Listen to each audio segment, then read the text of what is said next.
Hey, friendo, Steve here. And welcome back to Going in Raw, the only pro wrestling podcast you need to be listening to. It's Royal Rumble week, Larson. Woo!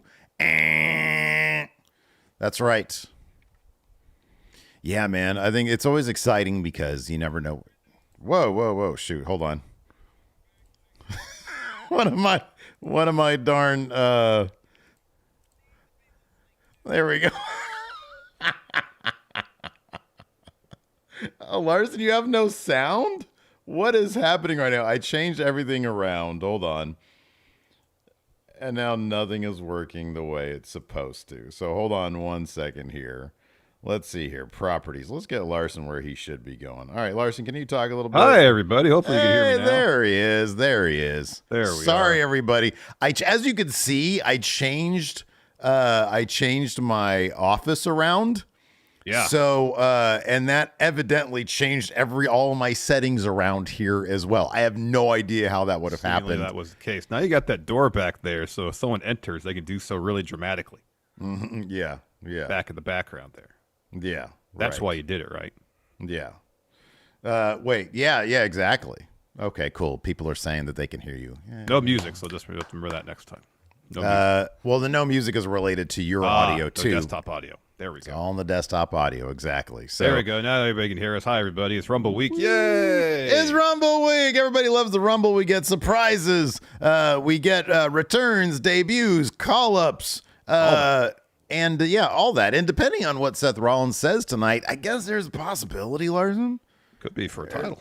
It's a possibility it could be for a title. We don't know exactly, but I think we do have some sort of update here, at least when it comes to his prospects for WrestleMania. Potentially, yeah, we do. Do you want to get right into it? We could do that. Let's hop into it, Larson. Let's do that. So while we were filming last week's Friendo cast, so of course, for those who may not know, that's our bonus episode, a bonus podcast available every week, $5 and up patrons and YouTube channel members. So if you're interested in hearing us talk about anything but wrestling, go do those things and you can listen to it. Anyways, go do it.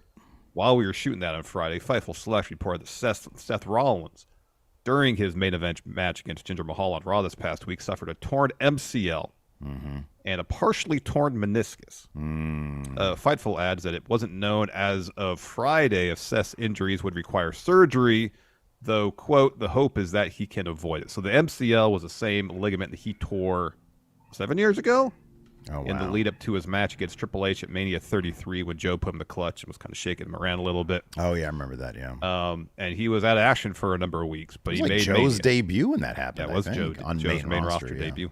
Yeah. So, I mean, I believe that was just a torn, or at least a partially torn MCL. Or a fully torn, I don't know. He was able to make it then. Now, for add on top of that, partially torn meniscus. Don't know. Anyways, let's move on to this. So since then, WWE has announced that Seth will be opening tonight's edition of Raw to address his future. And Meltzer reported over the weekend on Wrestling Observer Radio, the plan was still for Seth to face CM Punk at WrestleMania. Steve, can you take this, please? Yeah, no, absolutely. As of an hour ago, those other guys say, Seth Rollins and Punk are still scheduled for WrestleMania.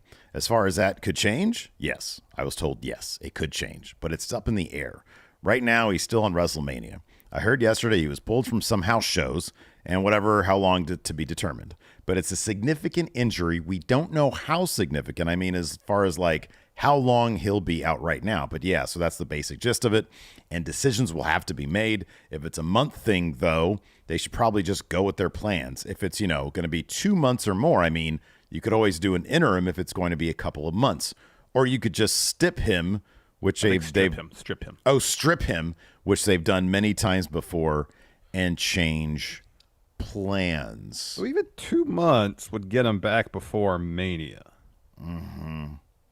He just wouldn't be defending the title between now and then. Which, how many months did Brock go between title defenses? How many months has Roman gone between title defenses of late? So it's not without precedent to have a champion. You're right. it would be wildly out of character for him.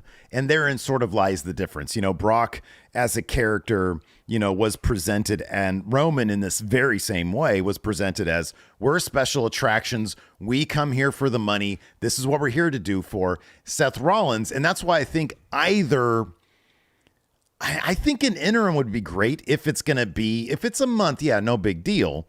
But if it is more than that, if we're not going to have him defending that title or him showing up and being physical, I do think that an interim would probably be best. Like, you wouldn't want him to be stripped if it's only going to be 2 months. Exactly. But I think, an interim, which I know AEW sort of has gone to that well a couple of times.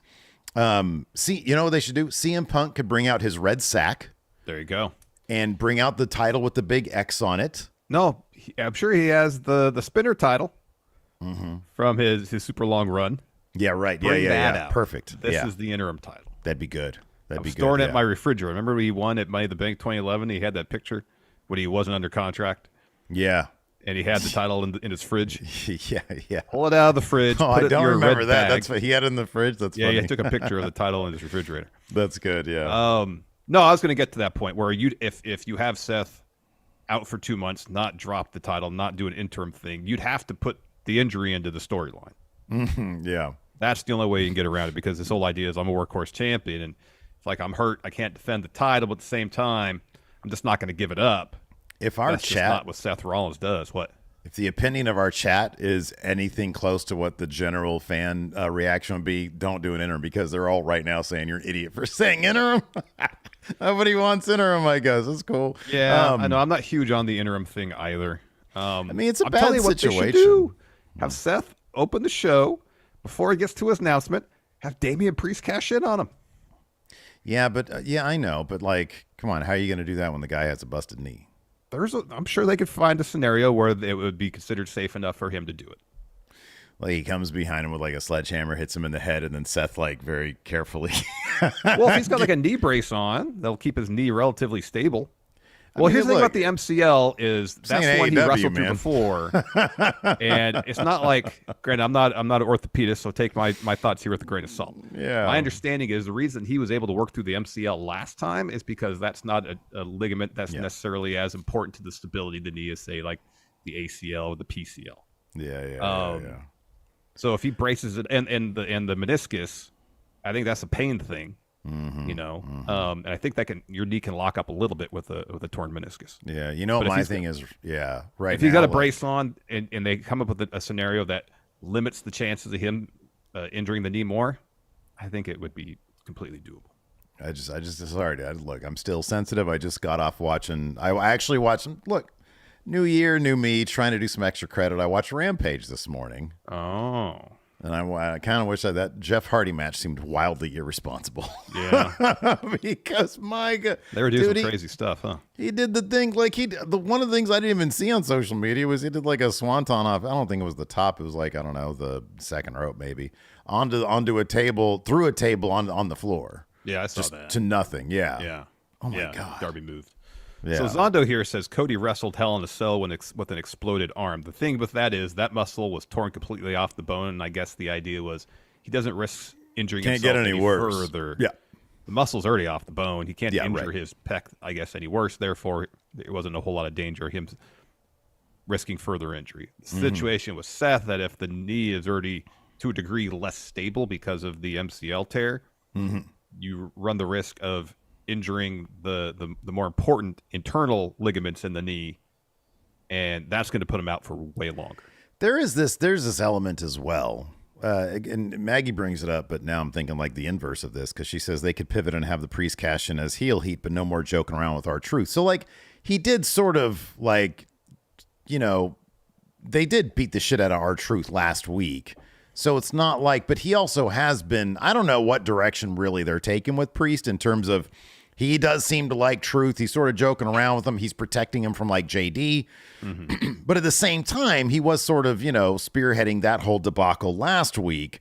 So he is still sort of a dick. But if the idea is we want to start Priest on this road to being like a good guy, I just don't know what their intentions are with Priest in terms of his world championship aspirations. I know. And I find it difficult to believe that they would, if they're like, hey, we want to get Priest to a certain point before he cashes in, maybe they would see this as a great opportunity for a story for him winning by cash in.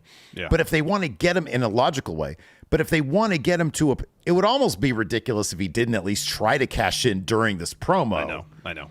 Like he's saying, oh, I'm banged up. I got a bad knee. Yeah, you get out there and you take a sledgehammer to the knee. That's logic for you. Yep. But then, of course, Drew McIntyre would do what Drew McIntyre always does over the past 2 months, and that's foil the cash in, which is probably what's going to happen. Here's another thing.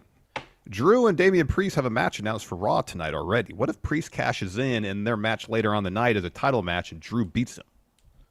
Ouch. Gee. Oh, don't break my heart, man. Come on, you can't do that to Priest. Oh, ouch. Because if Seth has to vacate, Drew's going to be the champion.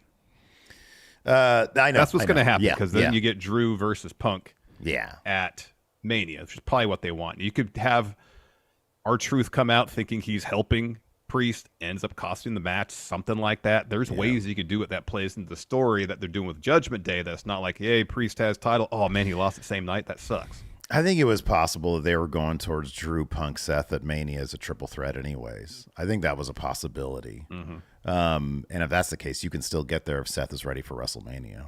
Yeah. Because you just have Drew get the title.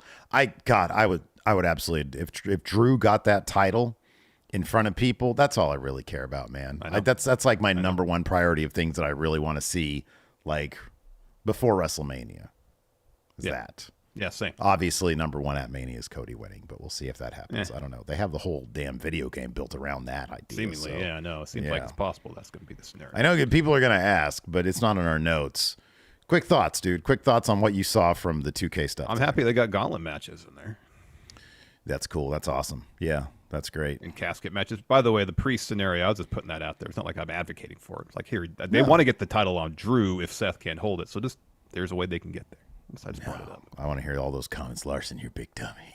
Oh, terrible idea. What are you thinking, Larson? This is like your WrestleMania predictions video. Oh, no. You're so scarred from that, dude. Terrible way to start your 2024. But yeah, no, I like that. I like one thing we talked about this a little bit in the pre-show on Twitch. But the idea that, they got the guest ref back. And my goal for this year is to get you, me, and Hilton in the same room. And so we can do all sorts of guest ref shenanigans in person. But another thing that it said on there is that your guest ref can be an unknown online player. So, dude, we could sit here and try to get into a match online as a guest ref or just have some rando be a guest ref and see who they fuck on. That'd be interesting. I'm looking forward to this guest ref. This thing is like a whole new, it's probably it's a next factor, a wild card they introduce into a game that, to a degree, we do the MyGM stuff, but we autoplay it because sometimes matches they go on too long. They're not that much fun when we play them. But now you add the wild card factor of the special guest referee. Yeah, they could DQ a match just like that. They could just stop it. Throw up the X apparently, and both people are hurt. Match over. Wait a second, was that a real thing, or was that we just joking around? Chat earlier, yeah. Oh, that might have been a joke thing. Oh, maybe. Like, that'd be cool if, because we were throwing out fantasy situations.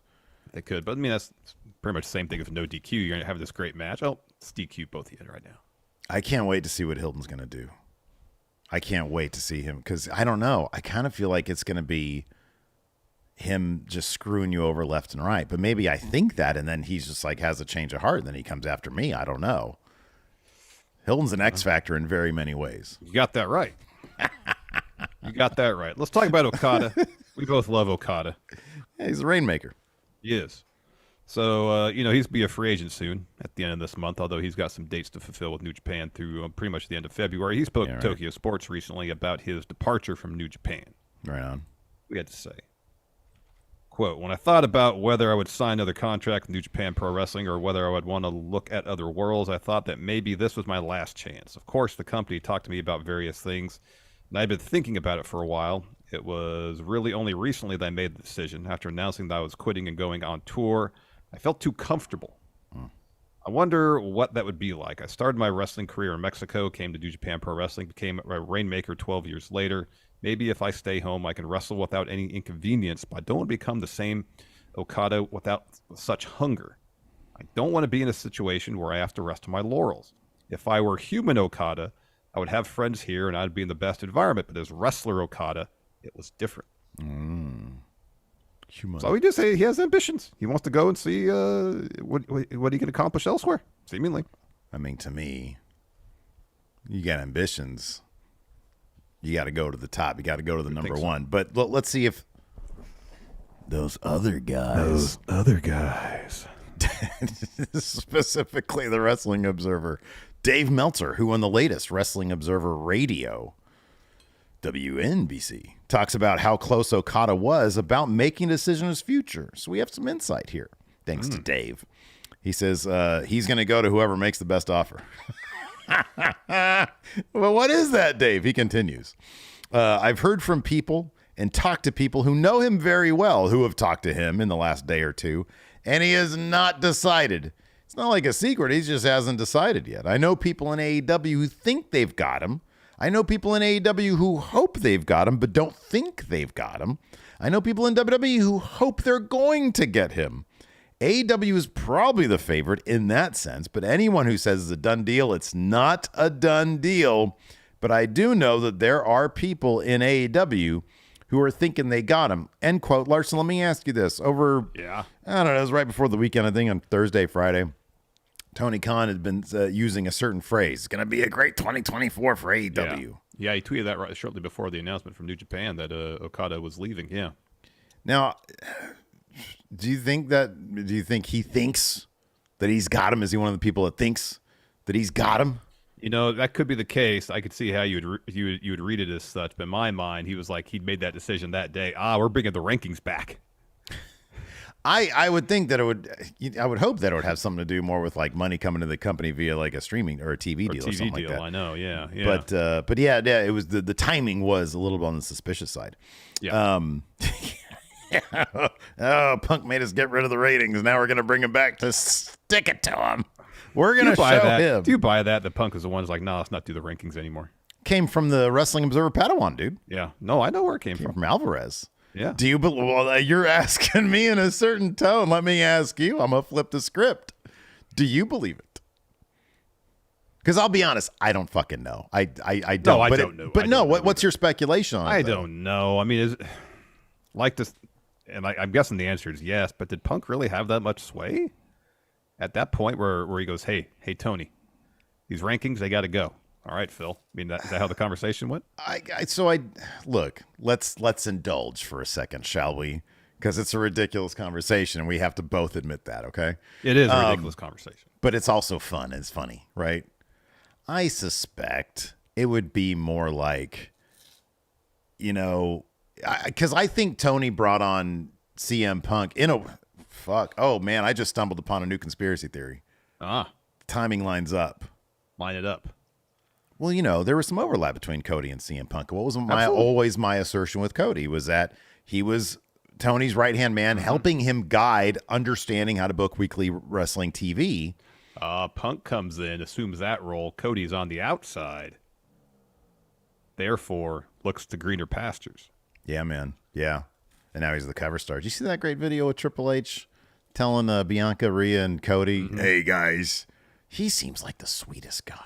No wonder everybody loves Triple H. I know. You guys are not going to be cover athletes. And Bianca's like, did he say the cover? And Cody's like, yeah, cool, I know. Yeah, I know. Yeah, I know. Already shot a bunch of stuff for it. Yeah. I have to share it with two other people? Why is that? That's weird. Off artist, that's the thing. Yes. I don't care about the deep fake. You can use the deep fake stuff. Although that Austin deep fake, that had to go. That's I mean, it's great. It's funny. It's got to stay. It's got to stay. But it's awful. But anyways, getting back to it. Shit, I don't even know what my point was or I was talking about. What was I You're talking about Okada. Oh my God, I was talking about Okada. Yeah.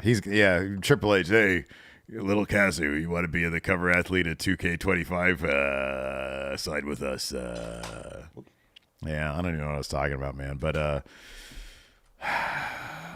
Tony Khan. Power rankings, and whether Phil got rid of him. That's what we were talking about. Man, it's Monday, baby. We're on a tangent city right here. Audio's not working right. 20-something minutes in this show. I haven't talked second one about Smackdown or Collision yet. Who cares? Yeah, the rankings. No, I kind of feel like, you're right, because I went on a conspiracy theory. But no, I kind of feel like it was probably more like, hey, Phil, I'm bringing you on. I'm paying you a lot of money, not just to show up every couple weeks like those other guys in WWE are doing now. But he obviously wanted Punk to be heavily involved in kind of seemingly all aspects of AEW. Wouldn't surprise me if Punk said, this is going to limit our ability to tell stories. Because if one person comes out and says, I'm number one contender, and because they're hot, and somebody else is like, hey, go ahead. You know why you want to get rid of the rankings? Oh, no. Because why? FTR was ranked number one for 6 months and never got a title match. Yeah, that could be. He's like, my friends aren't getting a title match. They're ranked number one. Make this make sense, Tony. I mean, it could be that, though. It could be like he would think that it was limiting towards to storytelling. But I mean, even in the past, the power rankings weren't the end-all, be-all. No, they played fast and loose with those things. They did. If it was in between feuds they wanted to book, and it's like, all right, who's going to be in this intermediate feud? Who's number one in the rankings? Or who can we push to be number one in the rankings? Yeah. Then they did that. But if they had a story they want to tell, they just did it. Remember when FTR was number one in the rankings for 6 months, never got a title shot? Yeah. I know. Because it's funny. Tony, why we're number one, not get our match? We're number one. Oh, we just got to the rankings. Why don't we get a match? Yeah, anyways, you're going to have a match against the Young Bucks. Oh, I don't do that. Are we going to win? Yeah, right. Oh, I'm sorry. Yeah. We're going to win. Anyways, Okada, where's he going, Steve? Well, was one, if he's smart, obviously go to WWE. But if he's a big old dummy, he's going to go to AEW and be just another guy over there. I don't know. Look, man, I'll put it this way. Honest to God, man, I see the obvious. I just think that he's a fit for WWE. Like, here's the thing. You make this announcement, I'm leaving New Japan, right? Yeah. And he's having a match with Tanahashi. Yeah. That has so much less weight to it when we know that come June, he's going to have a match against people in New Japan. Door, yeah. But hey, dude, look, obviously, we're not approaching this from what would he want, because what he wants is what we want, right? Like, if whatever situation's better for him, whatever makes him happy, awesome. Exactly. I would never tell him anything else. That's baked into this particular argument. Yes. We are talking as fans of wrestling.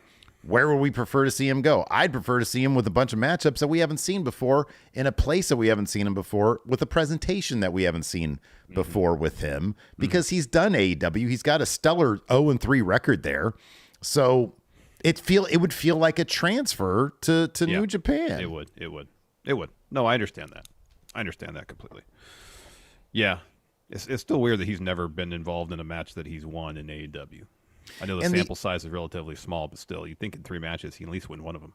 The argument that, because I've seen, look at what they did with Shinsuke. Look at what they did with Tozawa. Disingenuous. You cannot tell me, you cannot look at Shinsuke Nakamura in NXT and not tell me that he was being groomed to beat Brock Lesnar. He absolutely was. Larson, we were there. You saw how over Shinsuke Nakamura was in NXT. And I honestly think that Triple H's intention was, I'm going to make this guy basically undeniable. Well, then he comes across Vince McMahon, who turns him into the artist and has him lose a lot.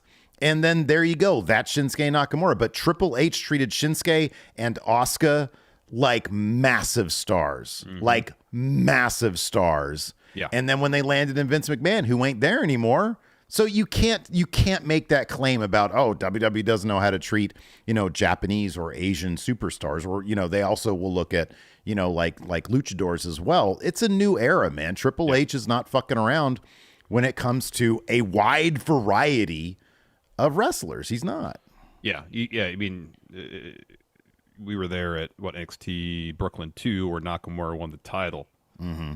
I don't think I've ever been in an arena where one singular wrestler was more over any point in my life. Yeah. At least 30% of that crowd, if not more, were wearing Nakamura merch. Everybody after the show was singing his theme, leaving the building, walking through the concourse. Yeah. Yeah. It was insane. It was like Austin in the Attitude Era levels of over. It was. it was crazy over. And the guy that was in charge there is the guy in charge now. So, like, if you want to use that analogy, it doesn't line up. It's disingenuous. So, I'd like to see him in a place where we haven't seen him before. And hey, if he ends up going to AEW, it's because he wants to, and I'll be super happy for the Rainmaker. And I honest to God hope that Tony Khan uses him like the big star that we know that he is. I know. It seems like right now, I don't disagree with the idea that it seems like a lot of people that AEW brings in just kind of feels like another guy.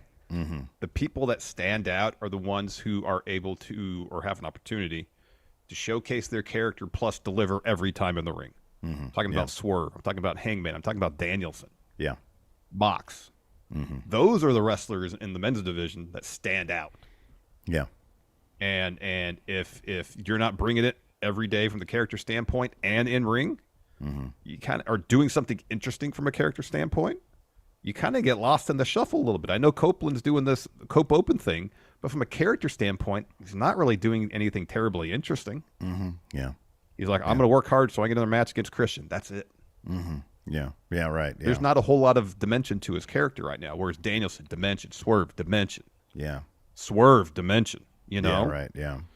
So, yeah.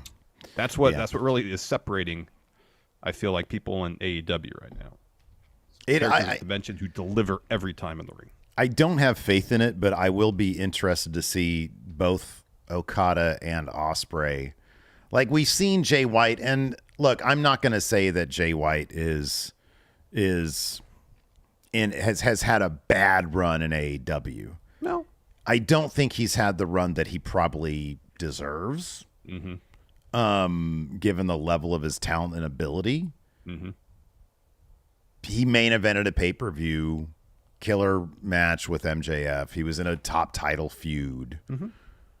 So I'm not going to say that, but because, I mean, you're looking at Jay White, another guy, big name from New Japan to come over.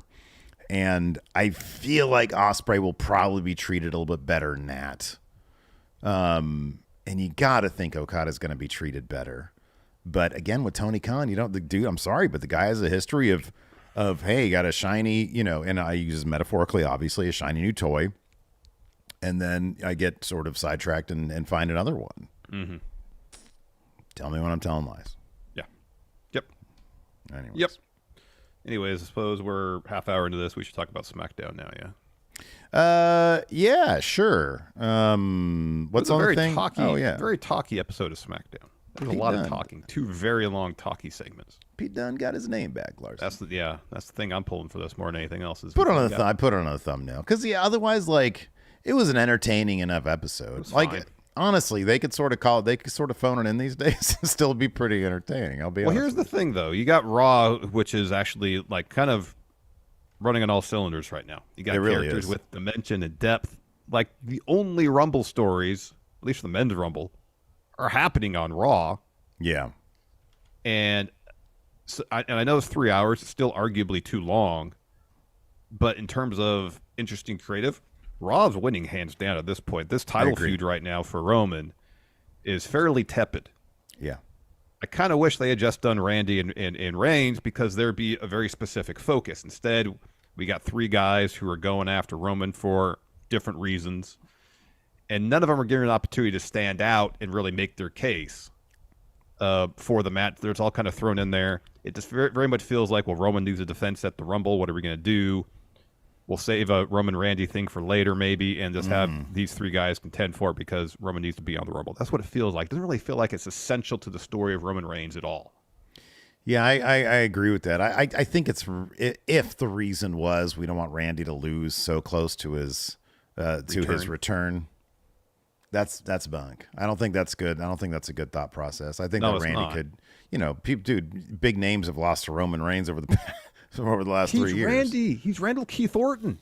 He doesn't need wins. He can take a loss. It's going to be protected because there's going to be all sorts of interference. Super protected. Yeah. I know. But if that's the concern, then book AJ versus Roman for the Rumble. Hey, what do you think of broody AJ? I don't know. It feels like he just changed, like it's a superficial change in that. I mean, he got super jacked, which is awesome. Yeah. But he's got like the petticoat and the jeans on now, and apart from that, he's just a little moody. That's it. I don't know. To be honest, it's not the most compelling way to present him. I'll be honest with you, AJ Styles has always been best when he's just AJ Styles. He clearly is not a broody individual. You know, he's like AJ. Like we had the pleasure of interviewing AJ Styles one time, guy. and he came off the same way in person in that interview as he does sort of when he's just being himself on TV. And that's my personal favorite version of AJ Styles. It's not like this, oh, I'm going to wear all black now and I'm going to be sort of surly towards my friends. It's not really, hey, look, you're doing something different. That's cool. I'm down with that. But I don't know that wouldn't have worked better in maybe a solo feud with Roman, as opposed to, maybe they wait on AJ's return until Randy's beaten at the Rumble. Mm-hmm. And I don't know, maybe AJ, you have him return at the Rumble, wearing, all black attire and being, a bit more surly there. Mm-hmm. But I guess, you use him, you put him in there. LA Knight, he's still over with the people, but he's sort of doing a lot of nothing in this feud, And it's funny because I think that there's a fan perception that, oh, well, LA Knight's push is halted. He's competing for the world title still. Yeah. He still is. He's in there with Randy and AJ Styles. But it just honestly, I think this does more of a disservice to Randy than if it was a solo feud, right? Yeah. Not solo Sikoa, a solo feud with Roman. Yeah. How about that main event in SmackDown obviously being cut short because of probably the Kevin Owens show going long? That went really long, yeah. And so Orton had to basically beat Solo super quick. Mm-hmm. Solo hasn't gotten anything out of demolishing John Cena. Anything. I don't think he's won a match since. Solo... let me ask you this. Uh-huh. There was a period of time, I don't know, a year ago or so, people loved Solo. They saw something in him. I always pushed on that because I saw more of him in NXT when he was the street champ, on his own island. He was like chock full of personality in NXT. This sort of I don't know, he comes off sometimes as semi-dullard, he's like this week Roman shows up and he's like, wise man, has this been fixed?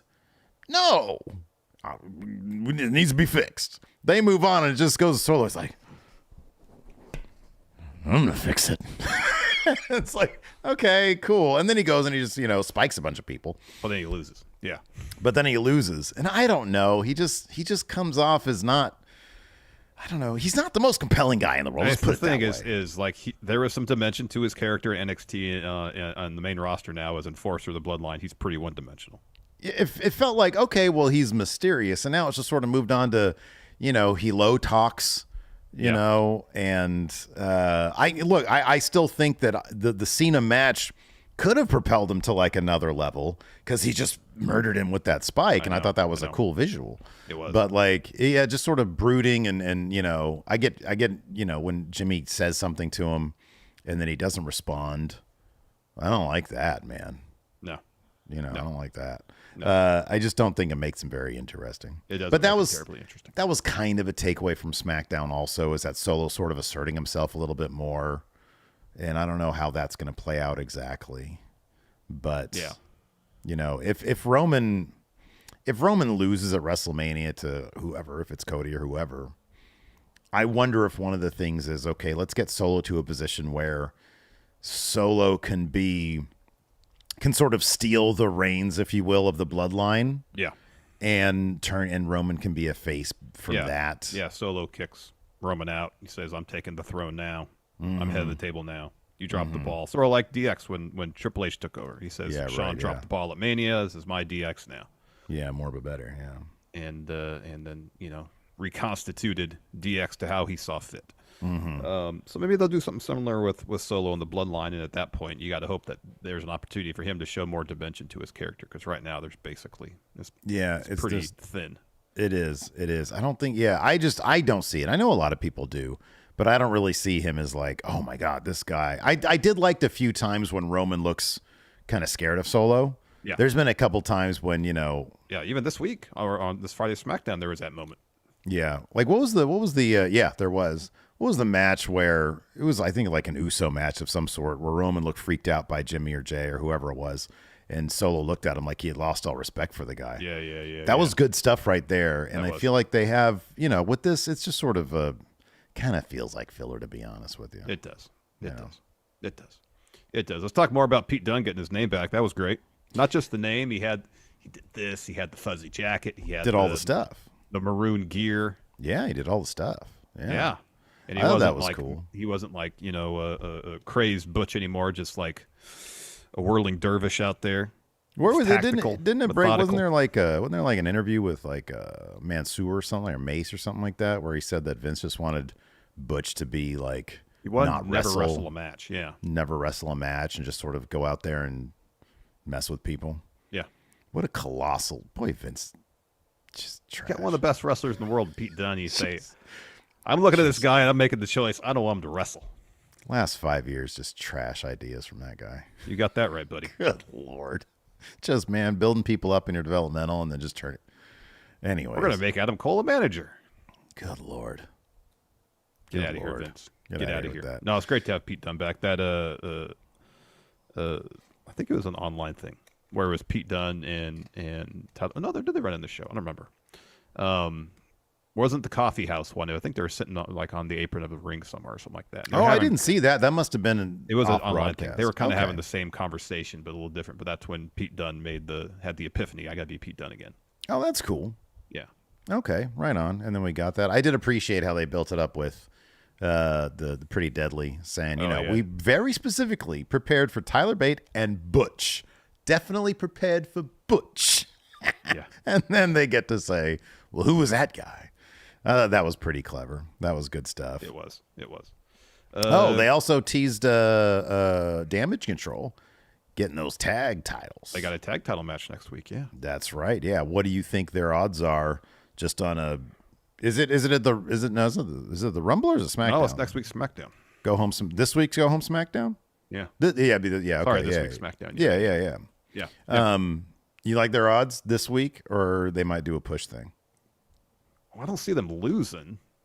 So if they do a push, it's got to be like some sort of wonk finish. Mm-hmm. Yeah, right. Yeah. But I don't see either Oscar or Kyrie eating a pin. So, but maybe they will. I don't know. I'm happy that Chance and Carter finally got an opportunity to run with these tag titles, and they waited so long to win those NXT tag titles. They finally did, and they've been a main roster for a little bit, and now just get an opportunity to run with the championships. It'd be cool if they got more than like a month or 6 week run with them. Yeah. But if they got a story to tell with Damage Control, I guess they might think, well, it makes more sense going to the Rumble to have Io as champ, Kyrie and Asuka as champs, so that it's literally all in Bayley's hands. Yeah. To finish her own golden prophecy, win the Rumble. So I don't know. I like how heavily like Bayley on social media has been pushing the Rhea Ripley thing when it's like, oh, you're going to be going for Io, aren't you? Yeah. Yeah, no, that's good stuff. And you know how Triple H likes just covering his favored factions with gold. Absolutely. So I kind of feel like the Chance Carter thing I kind of feel like 6 weeks is probably good for them because like they got the party girl thing. It's kind of one dimensional. And you had a much better tag team in terms of personality before them with Piper and Chelsea. And it's like, yeah, I don't know, like, Damage Control kind of bad guys. You want to have the bad guys get the heat from taking it from the good guys, Yeah. So although you're saying Chelsea and Piper are good guys in my heart. Carter and Chance transitional champions. Yeah, pretty much. Yeah. All right, I guess we can jump into it. There's a lot of talking stuff. Ooh, wait, before we do that, we're 40 minutes deep. We haven't said one word about the Friendo Club setup. One of the Friendos sent me an Instagram, and it was a video of the awesome Roman Reigns interview. Who is this? Optimus Crime sent this to me. Thank you, Optimus Crime. Sent video of Roman Reigns talking about the Tribal Chief setup. And how Seth Rollins doesn't get that. He wants the Tribal Chief setup, but it's not for him. Can't have it. I got good news for Seth Rollins. In a time when he's getting probably nothing but bad news, there is a setup you can have, and it's the Friendo Club setup. Yes. There's 2 ways you can get this amazing setup. You go to youtube.com/Steven Larson. You click join. Join. Or you go to patreon.com/Steven Larson. You choose the Friendo Club setup reward tier. And what do you get for that? Weekly bonus episodes. We just dropped episode 3 of Friendo Cast, where we talked about like revival shows, reboots, and we answer a bunch of non-wrestling questions. No wrestling. So you get access to that. We also have the Big Blue Predictions Challenge coming up for the Royal Rumble, Larson. Rumble. That's right. You could become the new Big Blue champion. Dethroning Michael Keithorn. Or will he retain? Or is he a bot? Could be a bot. You also got access to question threads, man. Question threads. Yeah. That clip of Stone Cold trying to break Undertaker came on my timeline, so that's a fun one. ABZ just said that. Yeah. It reminds him of Austin trying to break Taker. That's good. So yeah, check out the Friendo Club setup. It's a great way to help support going around. We also have some new members here from the Friendo Club setup on the Patreon, specifically Chuck J, Paul Unwin, Dakota Stanzel, Tristan Fry, and MHJ is here. Thank you very much for your support. We really appreciate it. Also, if you're watching right now, man, we've got like almost 800 people watching right now, Larson. Yeah, we only got 180 likes. What's the deal there? What in the world? 180 likes. We should have almost 400 likes at this point if we're going to get to 50%. That's the goal. That's what we like to see. So if you could, smash that like button. Smash it, stack it. At least an odd number of times. Hit it even number of times. Guess what? You like, unlike. We don't want that. No. We want that like to stick. So if you're going to smash it. Keep it simple. Odd number of times. 1, 3, 5, 7, 9, 11, one. so on and so forth. One's good. One's fine, but if you have to do it more than once, do a 3. You know, these friendos, you start getting into the double digits, 11s, 13s, they start losing it, man. They don't really 15, know. 17s, yes, I know. You know, our 19, crew 21, is more like Gem Saloon crew, not the Bella Union crew, okay? Wow. Our crew has to stick with Pharaoh. They can't handle craps.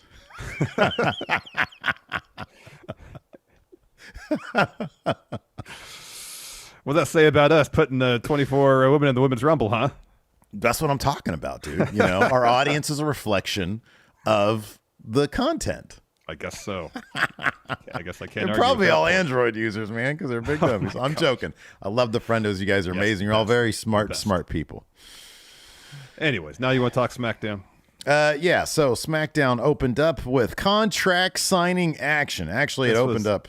This was a very long segment. We don't have to get into it verbatim. I don't know why I typed it out verbatim. It was. They also got lost. I think LA Knight's getting sort of tired of being in a top spot because I think he missed a cue or somebody missed a cue. I think Heyman might have missed a cue, but LA Knight didn't improv because like Heyman was looking around and then he said his line and LA Knight was supposed to interrupt him. Yeah, but I think at that point, LA Knight should have just read the room and just gone into it, anyways. Because he was reaching for the mic on the table. He was like waiting for his cue to pick up the mic and interrupt Heyman, but he was. Yeah, everybody froze. Yeah. So, anyways, it actually opened up with Roman and Heyman arriving at the arena. Jimmy, who's nervous, he's a nervous wreck, and Solo are waiting for them. And that's when Roman was like, "Wise man, what did I say?" And Heyman says, "You said to fix it." He says, "Is it fixed?" "No, that's why I'm here, to make everything right again. Again." Him and Heyman leave, and Solo says, "Fixed it. I'll fix it. I'll fix everything." And then we have the contract signing, of course, is hosted by Nick Aldis.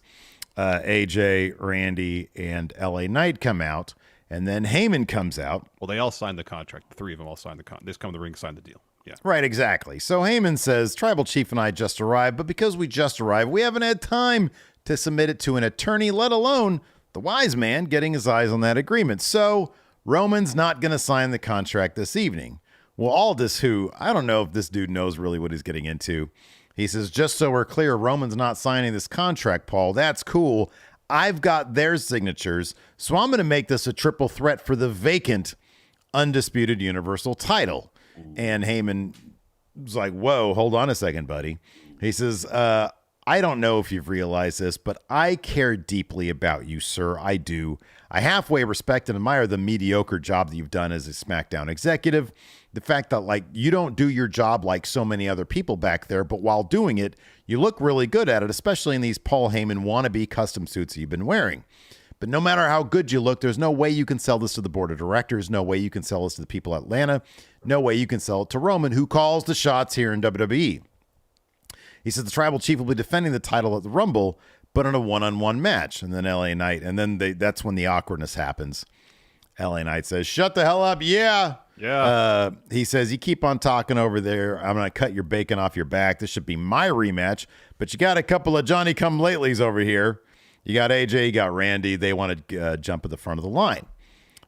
He says, a match that should be mine after having a few months off. AJ says, a few months off. He says, the Bloodline tried to end my career. You walked over my dead body to get that match with Roman, and you lost. So you're lucky to be here. They go at it a little bit more, and then it just ends up with RKOs. So yeah, Orton walks up to Heyman, grabs the tie because LA Knight and AJ Styles, they start fighting, and they leave while they're fighting. Yeah. So Orton goes up to Paul, and he says, I see what you're doing. It's not going to work. I tell you why it's not going to work. RKO. That's basically it. So a whole lot of nothing. Yeah. First match of the night, we got LWO and Carlito taking on Legado del Fantasma. I like their continuing with the Legado branding. Me too. I love it. For Santos and for Humberto. And for Legado Santos Escobar. It is a great theme song. So we had really the LWO and Carlito versus Legado del Fantasma. Legado gets the win here because Santos tags himself in after Carlito hits a backstabber on Humberto and then rolls up Carlito to get the win. Santos Escobar. Yeah, man. After that, we had a pretty deadly interview. That's when they're like, we prepared for Tyler Bate and Butch. He says, we're not pretty boys. Let me say it again. We're some pretty smart boys. Prince says, we've never been more prepared for Tyler Bate and very specifically Butch. Then we had a Bobby Lashley and the Street Profits promos sort of filmed backstage, interspersing with some footage. Yeah. Lashley says, and it's directed to the Final Testament. He says, you thought your little intimidation tactics were going to work. Well, congratulations. You got our attention. And then Ford says, you know what? This isn't even the smoke you really want because we are not the ones. Let me remind you who we are, though. We are the Triple Crown that always puts it down. The Street Profits, and it's the almighty of the almightiest himself, Bobby Lashley. Dawkins says, don't let the suits fool you while you guys are playing boogeyman. We've been the real monsters in the ring. Ford says, Final Testament, here's a revelation. It's all right that you're wrong if you do want to do business. All you had to do was ask. And Lashley says, just name the time and place. We've been on the hunt for you guys for weeks. When we find you, we're going to show you what real intimidation looks like. Later on, we've got the Final Testament's response to that. Yes, their retort, if you will. Next up, we got Pretty Deadly versus Tyler Bate and Butch. No.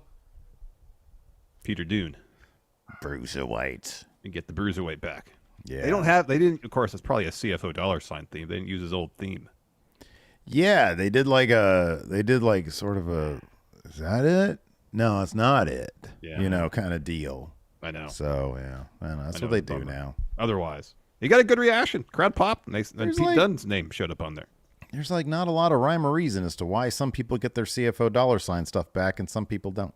Yeah, I think for the most part, most people don't have their CFO $ stuff. I think, yeah. There's been like a couple exceptions, but yeah. It's a bummer. Anyways, Shayna. My number one is like Shayna. Shayna needs to have hers back. I know. And Asuka for that matter. Yeah. They tried to fool us with the Asuka one by making it like 85% the same, but it's not the same. Yeah, I know. Oh, man. Not the same. It's like you bite into a chocolate chip cookie and it's an oatmeal raisin cookie. Well, I mean, what you're talking about there is an upgrade. Anyways, Pete Dunne gets the pin here. He pins Elton Prince after hitting the bitter end. By the way, this new setup, unfortunately, what I'm going to do, though, I'm going to set my little webcam up and have like a gypsy cam. Oh, yeah, you framed out dog. I know, and I feel bad. She is here, though, for anybody who was wondering. She's right there. You can see her. She's sleeping. Maybe that was her problem with me. That was her beef. That's why because she was like, I'm on camera. I don't want to be on camera. It could be. I'm feeling fat today. That could I be don't be on because camera. I understand that. she is knocked out right now. After that, we get a pretty deadly interview, and Kayla's like, "Hey, you said you were prepared. What happened?" And Wilson says, "We were not ready. We weren't ready." And Prince says, "We were prepared. We were prepared for Butch." And they bring out a brand new person we've never seen, Pete Dunne. Yeah, it was good. It's pretty funny. Said it ruined all our prep. It ruined everything. Yeah, they're good, man. I like them. Yeah. After that, we had a really long Kevin Owens show with Logan Paul. Oh my gosh. This really didn't accomplish anything. This made me less excited for their match, honestly. You were like this close to just going rogue and emailing Chris Garrix and being like, bro, can you do Smackdown notes too? Dude, this was so long. 'Cause, I usually watch Smackdown either Saturday or Sunday. I'd hardly ever watch it live. And so I have my DVR. It's all laid out there where the commercial breaks are, and I see a chunk of uninterrupted Smackdown in the middle. It's all talking, man. It's all talking. That's all talking. Ugh. So, again, given that like these longer ones, I hate doing these verbatim, so we're not going to do that. No, we're not. It's just a bunch of tepid trash talk. That's not really all it is. That's a really good way to put it. It's tepid. I will applaud Logan Paul, who hasn't been doing this very long, for being able to not stumble once during a really long talky segment. And I appreciate that. But the gist of his thing is, Kevin Owens, you want to be mad at me. You made me. And they throw back to footage from WrestleMania a couple of years ago when Kevin Owens like knocked him out. And he says, that gave me the motivation. Yeah. I'm sorry. Yeah, I gave him a stunner. He says, that gave me the motivation to come and show all you guys how this can be done. And look at what I've been able to accomplish. And Kevin Owens says, basically saying WWE likes when people can bring attention to WWE, and that's why you have been gifted all of these opportunities. Protected, he said, yeah. Protected, exactly, yeah. So that's sort of the gist of it. And then Kevin Owens he sort of goads Logan Paul kind of goads Kevin Owens into removing the cast, and so Logan Paul was able to attack it. It was way too long. Yeah. But I appreciate that they're trying to make this somewhat meaty as a feud between these two guys, and I like that aspect of it. Yeah, they're trying to make it personal, but you don't need a 12-minute talking bit to make it personal. You know what I mean? Yeah. It feels more urgent if you just go right to the point. Yeah. Instead of just talking and talking and talking. It just went on forever. Quantity does not necessarily equal quality. Exactly. So by the end of this, Logan Paul slams Kevin Owens' broken hand to the ring post, goes and gets the U.S. title and holds it over to Kevin Owens standing on the steps while Kevin Owens is on the ground. My hand. Yeah. Because they could have cut 5 minutes off this and added 5 minutes to the women's tag title match, which was way short. Yeah, that's true. That's a good point. We get the bloodline in the locker room. So Roman's lecturing Jimmy. And he says, "Wise man, what did I say?" And Heyman says, "To fix it." And Roman continues to Jimmy. He says, "I did not say fix it to you, but I did get on my bus and see a viper on my back. This is what I'm talking about. We only got one wise man. We got two of you, and you sent him out there? I give you opportunities, and you mess around and have fun. You want to be the backup quarterback, audibles, hot route, yeet, no yeet, yeet, no yeet." And like Roman's getting upset. So that's when Solo steps in between Roman and Jimmy. And Roman just backs off a little bit. He's wary of Solo. And Solo says, "Last week was on me. You named me the tribal heir for a reason. So tonight I'm going to show you. I'll fix it." So Solo leaves, and Jimmy gets to his feet and follows him out. Yeah. Solo taking responsibility and accountability. Yes. Yeah. After that, we had this tag match between Caden Carter and Katana Chance versus Alba Fire and Isla Dawn. Bailey joined commentary with Damage Control. And yeah, like you said, this is kind of a shorter match, probably because the other one went long, or the Kevin Owens show went long. Went super long. Carter and Chance retain. That friggin' destroyer towards the end was crazy. That was awesome. Pretty good. Yeah. What we got was really good. Just wish there was more of it. Yeah. Isla Dawn and they're all really good wrestlers. Yeah. So then after Chance hits Fire with the cake stand to get the win, Asuka and Kyrie grab the tag titles. They get in the ring and they start dancing the taunt. Carter and Chance, they hand over the tag titles, and then Carter and Chance start talking some trash, and then Bailey, still on commentary, says, "Oh, looks like we got a tag title match for Damage Control." After that, the Good Brothers showed up to TV. Mia Yim's there. They're chatting backstage, and 2 minutes of TV time. broody AJ steps in. Gallows says, "Hey, we still have your back." And then he just AJ's not interested in any of that, though. looks at them all like confused. Surly. Yeah. Then we got the Final Testament promo. Carrion says, "You know exactly who Bobby and the Street Profits really are. You guys are the yes men of this company. I mean, you guys are the face of this place. Well, at least at some point you will be. Isn't that the plan? Let me tell you something. Let me tell you something. Put one on the board. The reason we don't get opportunities like you is because we are disruptors. We are uncivilized. It makes people nervous. So we're not here to play your games. I got a new game for you. Next week we'll see you face to face in the ring. Then the whole world will truly see who the real Almighty actually are." Ooh, so face to face in the ring. Yeah. Interesting. After that, we had a Carmelo Hayes interview. He was asked about the nasty spill from last week with Austin Theory. He says, "Unfortunately, in the heat of battle, things like this happen. I've been there many times. Austin's been there many times, and thankfully we're able to walk away from it. But what we should be focusing on is, even though I didn't win, I didn't lose. It really doesn't matter the circumstances. Carmelo Hayes is going to ball out because that's who I am, and I am Him. So that brings in Austin Theory. He said, "This is Ann Waller." Austin said, "This is insane. You trying to end my career last week? You getting rewarded now? Getting an interview on my show, my Why city? do you sound like he's from New York? You know who the hell I am? It's not the state of California. You're not my boss. You're not the boss It of does me." sound like He sounds a little Dirk Diggler. he does. Yeah. So Mello says, "How do we go? How about we go and spin the block on that match next week outside of your city in Miami?" Theory says, "Next week." I said, "Next Friday." "Well, you see, I'm busy. Got a lot of things going on, State Jack." of what? State of California. in the state of Florida. And then Waller says, No, you got nothing going on. He'd love to face you next week, Mello. How's that sound, huh?" And Austin's like, "What the hell? Why'd you do that?" So Mello says, "I'm going to go talk to Aldis and make it happen." And Theory's like, "You gotta stop doing that. "You got to stop doing that. I know what state I'm in, state of California." I'm the boss of Theory. "I'm the boss of Theory." You're not the boss of me. I'm the boss of Theory." Anyways, next we had AJ Styles versus LA Knight. This ended in a DQ, so the match spills to the floor. Knight drops AJ with a barricade and slams his head into the announce table a bunch. This brings out him, Jim Uso. LA Knight walks over to him to talk some trash, comes back over to AJ. AJ kicks him in the head. Then Solo appears. Whoop-ah! Spike to the throat of LA Knight. Then Solo lays out AJ, puts him in the ring. Whoop-ah! Spike to AJ. And then Solo grabs the mic, says 2 down, 1 to go. Randall Keith Orton, get out here now. Yeah. And so the main event was next. Yeah. We've been called to task in chat. Somebody said, "Do they know that the Caden and Katana's finisher is called the keg stand?" I said it. Didn't I say the cake stand? I don't know. I was aware of that. I don't know why it really I have it matters. written here in the notes as cake stand. It does. I see it right there. I don't really know what we're supposed to comment on that, though. I don't know either. They're not going to have All the right, titles. fine. very Main long. event time. It's not going to matter. We're not going to see it very much more.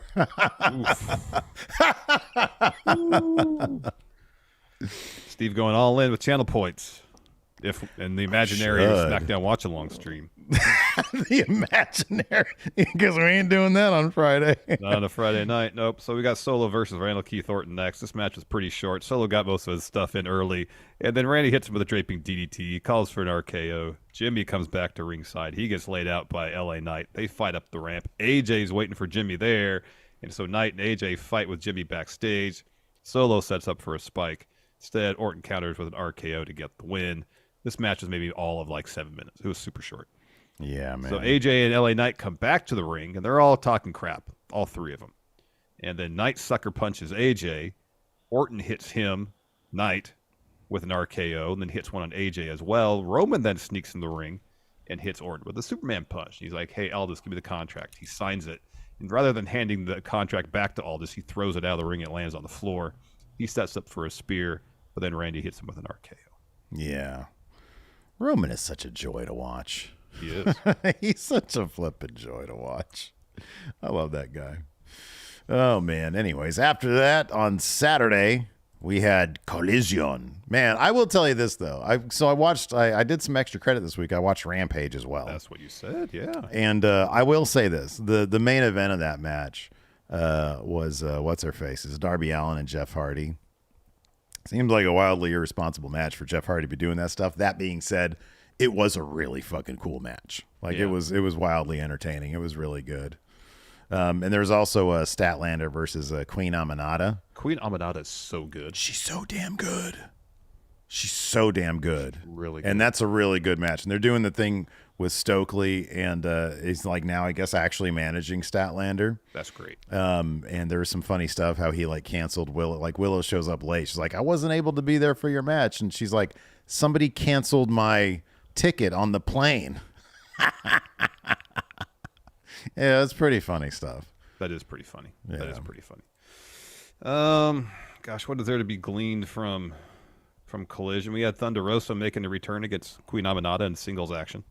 Oh, I guess the major story beat was probably Bullet Club and Acclaim, at least for now, joining forces. Bang Bang Scissor Gang. Yeah. Is a real thing, but is this all just a setup for Bullet Club Gold to eventually turn on the Acclaim and then beat them for those trios titles? I'm going to take a look at the T-shirts and see if they've already made T-shirts for this. Because you'd think they would have had to have. You'd think so. I would have thought. Nothing like immediately stands out. I'm looking at new arrivals. We've got a limited art print for Matchup Monday, Samoa Joe versus Hook from Dynamite. All right. We've got some Valentine Day stickers for AEW stars. Interesting. What is this? Oh, this is cool. I've seen this one. They've got a new shirt for Athena, Lexi Nair, and Billy Starks. Oh, that's and cool. it's like a cool drawing. I don't know who drew it, but it's a really, really good one. I wonder if it says, it'd be awesome if I'm going to call out 2K for the A art. I'm going to call out these people for not crediting the artist. I wish they would do that. I get it's not. I'm not gonna criticize necessarily. Like it's not a normal thing that they do. If it's a work for hire thing, that's just right. Yeah, comes with the territory. It would be nice, as a courtesy. Yeah, just if you like their stuff, to look more into it, But it's not a standard business practice. At least they're not At least they're not making this shit with AI art. They're actually paid somebody to do some art, which is cool. Yeah. So I don't see the T-shirts, but it wouldn't shock me to see them debut next on Wednesday or Saturday. Yeah. Yeah, so it was a pretty short-lived courtship, courting of Bang Bang Gang. And I think when Caster said, hey, Jay White, we all think you should be world champion. Maybe that's something that would appeal to you. We'd all help each other. How long do you think this is going to last as a faction? When's Revolution? 6 weeks? I give it 5 weeks. So they're going to have a match at Revolution Yeah. against each other. Yeah. Do you think this could be the thing, though? Could it be a thing where it gets over and they continue it because it gets over? It could be. I'm kind of looking forward to the vignettes. I think this could be fun. What if they have the match at Revolution and the losing team is like, hey, you really earned our respect with with this match. Mm-hmm. Even though we lost, can we still be faction, please? Mm-hmm. They can try to pull that kind of thing off if it gets over, but they want to have the match probably because they want to unify those trios and 6-man tag titles. Yeah, something like that. I don't know. It's all probably by the seat of the pants at this point. Seems that way. But hey, we're getting the rankings back, and that's exciting. Woo. Get the rankings back. Yeah. That'll be cool. So every week we can look at. Do you think they're updated now? Probably not. It probably still says August 31st, 2022, whatever the last time they did it. AEW rankings. Not return. Do they have the rankings? They've had it, they got the past ones. Let's see here. Okay, so according to this, oh my God, it's like even pixel. Here we go. No, I'm like, on their August 31st, 2022. They don't even have them, like, they used to have a thing at the top of the page on their website that had rankings. It's not even there anymore. It's still, you can still find them if you just Google AEW rankings. Yeah, I'll just go into their actual website. Wardlow is TNT champion. Wow. Mox is world champion. Pac is All Atlantic champion. Thunder Rosa is women's world champion. TBS champion is still Jade Cargill. Wow. World Tag Team champion, Swerve in Our Glory. And guess what? FTR is still the number one contenders. There we go. Almost a year and a half later. Still been number one contenders this whole time. Even as champions. Man. Powerhouse Hobb is number 3 in the rankings. Well, hopefully they utilize the rankings in a way that's interesting. It's not just, hey, we're going to bring it back. I mean, it seems like in a lot of respects they're going back to what they thought worked in 2022. Yeah. Even when it comes to Wardlow. Go back to the same old thing. I think it's great, man. I like the rankings. Gives us something to do every week when we're reviewing Dynamite or whatever. We can look at the rankings. Look at the rankings. Let's look at the rankings now. And then we can make fun of the rankings. Yes. Who's rated number 1 or ranked number 1 for way too long without getting a title opportunity? Well, it's just going to be an excuse for us to bitch about it. He's been ranked number 1 for 3 weeks. Why doesn't he even get a shot? That's what I'm saying. Yeah. Collision kicked off with Mox taking on Shane Taylor. It's a hard-hitting bout. Happy Shane Taylor's getting some TV time. Of course, Mox won this. I'd prefer Shane Taylor to get TV time with a win. Same with Queen Aminata, too. Queen Aminata took 2 losses this weekend. Yeah. She was on Rampage also. I know. Yeah, dude. Yeah. Anyways, hard-hitting match here. Shane Taylor, Mox. Mox gets the win. At least Shane Taylor didn't tap, I guess. Passed out at the Bulldog They gave him show. the pass-out win. Against I get Mox as a hell of an opponent. But I don't know. I feel like with Shane Taylor, man, build this guy up. Agreed. You don't build a guy up by having him take a loss, Larson. Nope. You know how you build somebody up? Wins. More importantly, wins of consequence. Yeah, That's how you build somebody. Yeah, not Ring of Honor wins. Well, I mean, because not a lot of people watch Ring of Honor. Right? Yeah, no. In comparison to the number of people who watch Collision. Yeah, right. Really, honestly, compared to Dynamite, not a lot of people watch Collision either. So, I wonder what the ratings going to be like this week for Collision. We should get them. Well, they should be out now, maybe. Are they out on Monday? It's weird. Maybe it's Tuesday. Monday is the Friday shows. Yeah, that's right. So, anyways, Mox gets the mic, says he's pissed, he's hungry, beyond belief. From this moment on, I'm taking no crap from anybody for anything. He needs some of that veggie gumbo that you had earlier. Oh, it's good. Hardy is still. You're still. Well, I'm saying Mox might want it, man. Maybe I'll send him the recipe. It's good. It's got plenty of protein in it. He wants that muscle. God damn it, pal! Oh yeah, look at that. He says the year 2024. Anyone who wants to step in the ring, wants to cross paths, wants to be my teammate. You only got to do one thing: keep the hell up. Okay. Sure, Mox. Sounds good. Whatever that means, Mox. I'm with you, pal. All right, Maggie. I'll send you the recipe when we're done here. There you go. Then we got a Samoa Joe hook recap from their main event on Dynamite. Then we got the Cope Open. Got Adam Copeland taking on Dante Martin. Again, fun match.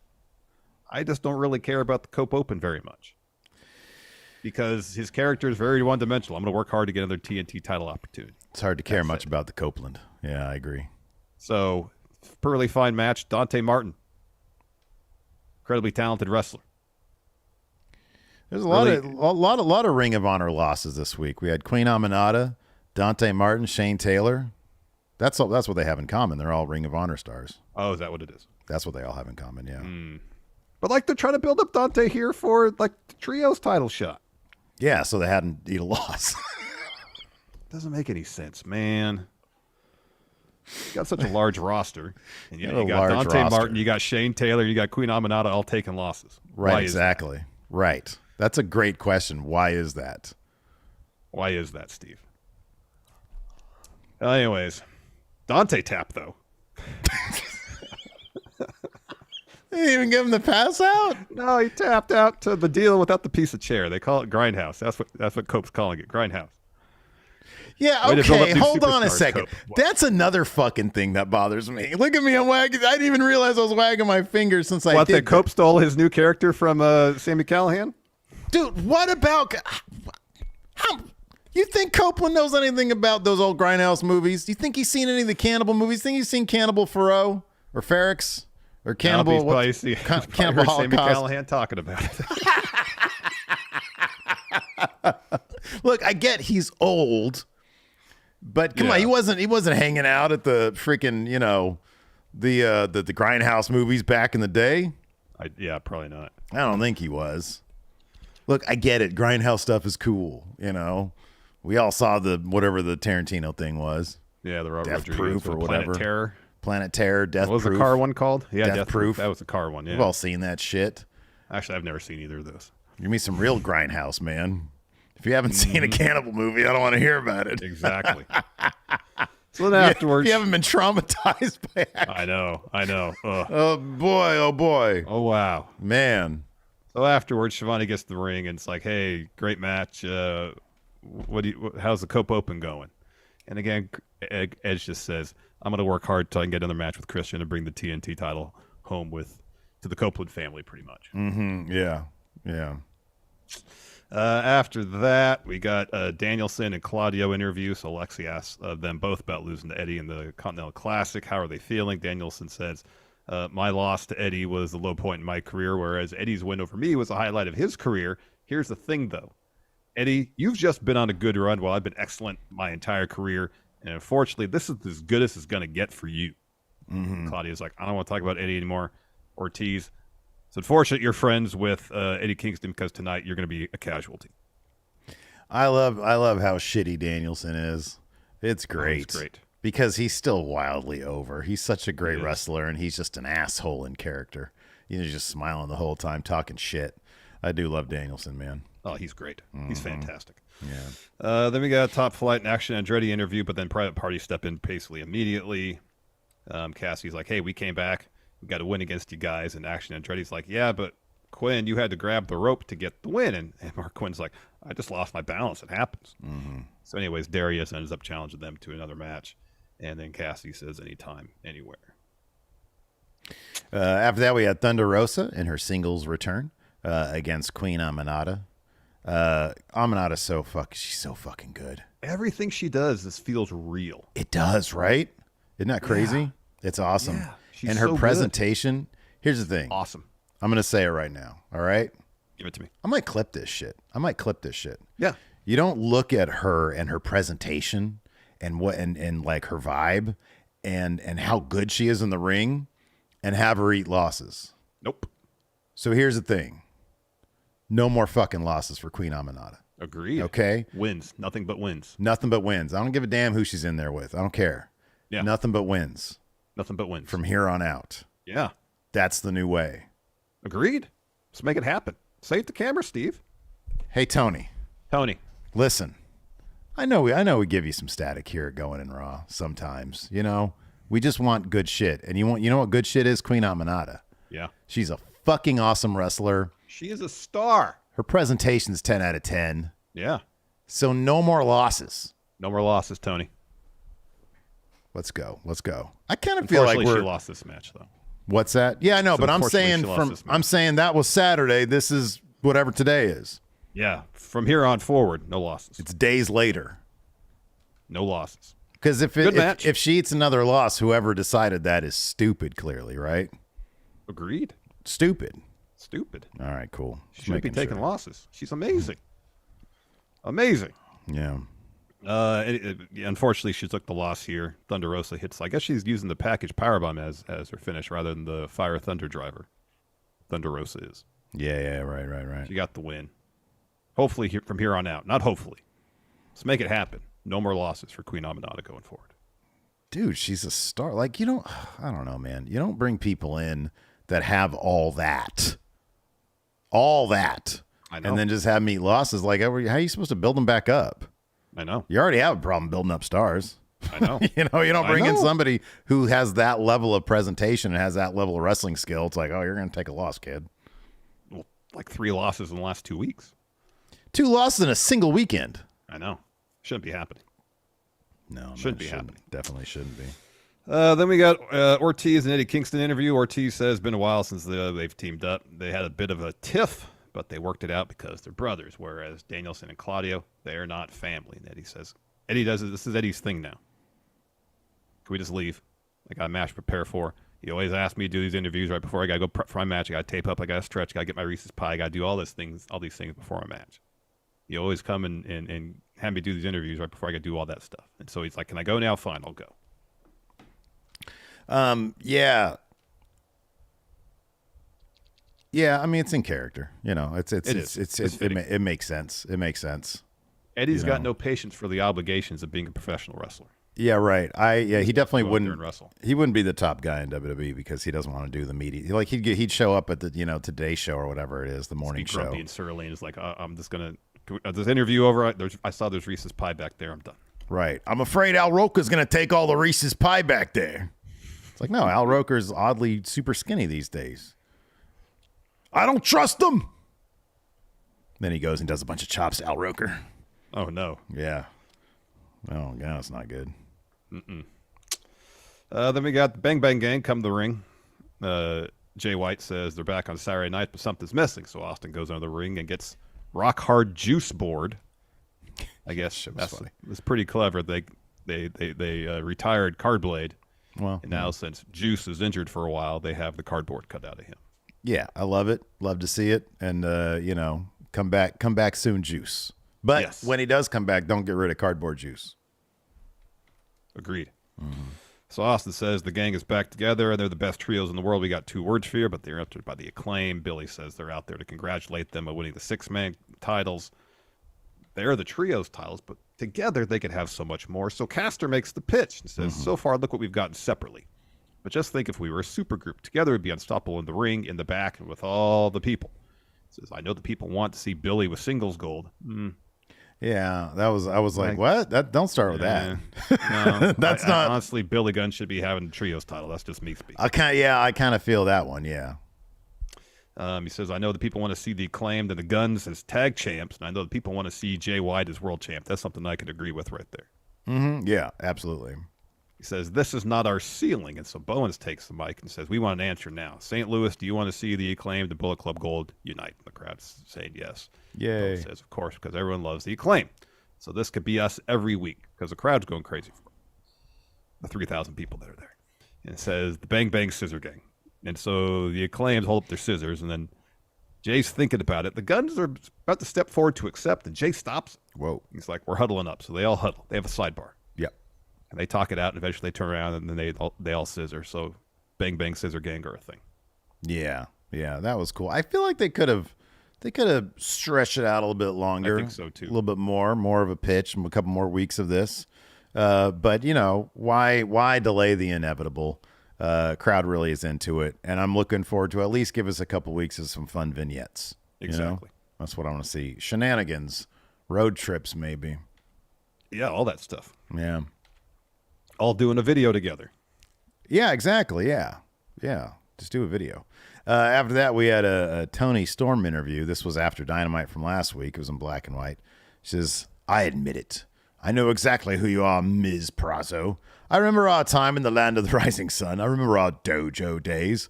I also remember being very envious of your technical prowess. As for me, I am cursed with this rampant sexuality. Darling, I will meet you, greet you, complete you, and then I will beat you. Then I will eat you. Come, children, I'm ready for my pork dinner. That was messed up, man. That was. Pork dinner, that's rude. That was funny as hell, though. After that, we had Buddy Matthews versus Daniel Garcia. It was a really fun match. Oh, my God. The freaking V-triggers in this match. Oh, boy. Oh, man. Buddy's got a great jumping knee. Buddy was about to do some dancing, and then he was like, nah, I'm just going to V-trigger the shit out of this dude's head. Yeah, this was good stuff. It was really good stuff. The finish, Garcia avoiding a curb stomp, but Buddy hits him with like the third or fourth knee in the match, looking for a power bomb, but then Garcia reverses that to a jackknife cover to get the win. FTR's ringside. The rest of House of Black is ringside. They all get in the ring. They all start brawling. Rest and producers come down to try to break it up, but they can't, so they empty out the locker room to keep them all separated. Yeah, this was cool. I mean, felt like, I got some heat, with all these people coming out here and story doing doesn't stuff. make any sense still, but yeah. Yeah, I'm sort At of least the past. intensity's there. Sort of past that at this point. So I was getting by on intensity alone. Doesn't really matter why they don't like each other. It was like they wanted FTR to like hang out with them, and then they were like not hanging out with them, and so it's like, nah, now it's this. Yeah, I feel like they should have just been like, no, I don't want to hang out with you. Fine, whatever. We'll find someone else who does.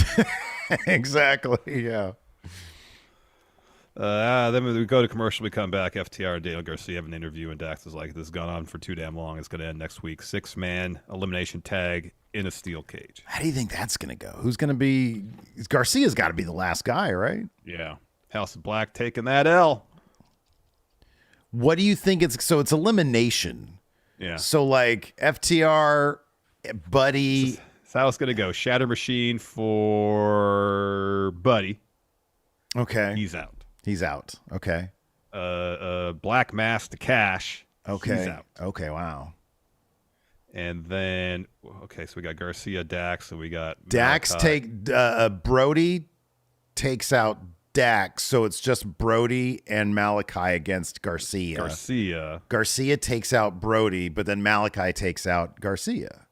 That's how it should work, but I feel like FTR and Garcia is going to win this.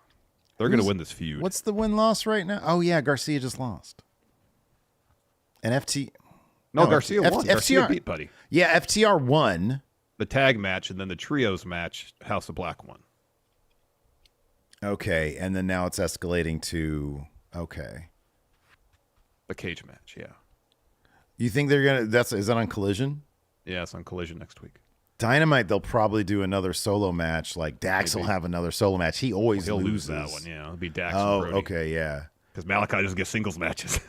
Yeah, a fucking nightmare for that guy. Like even his two lieutenants get singles matches, but he can't get a singles match. Can't get a singles.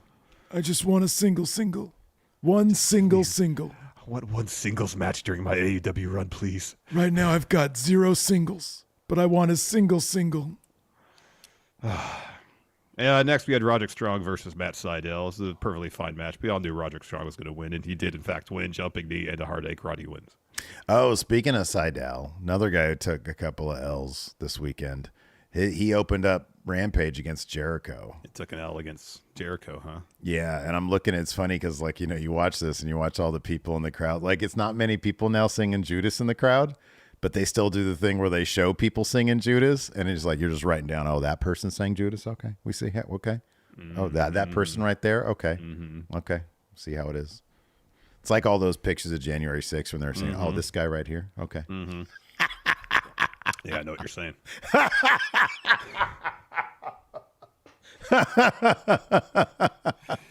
You get your pad and pen out. Yeah, like exactly. Almost like you're on list, if you will, right? Yeah.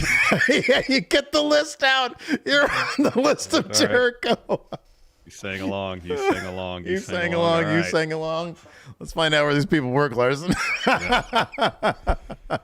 Yep. Oh, God, that's funny. Then we got our main event, Danielson and Claudio taking on Eddie and Ortiz. Ortiz in the match to take a pin. In fact, he did take the pin. That's what he did, man. That's what. Hey, remember that time Ortiz and Santana thought they were going to get like a real feud on television? No, they had their blow off on Rampage, dude. I know, man. I know. Where's Santana? What's he doing these days? Was it? Didn't he show up at Ring of Honor for a second? Oh no, did he? What's his first name? Mike. Mike. That was a revelation to me, by the way. Oh, they came back. Mike Santana's here.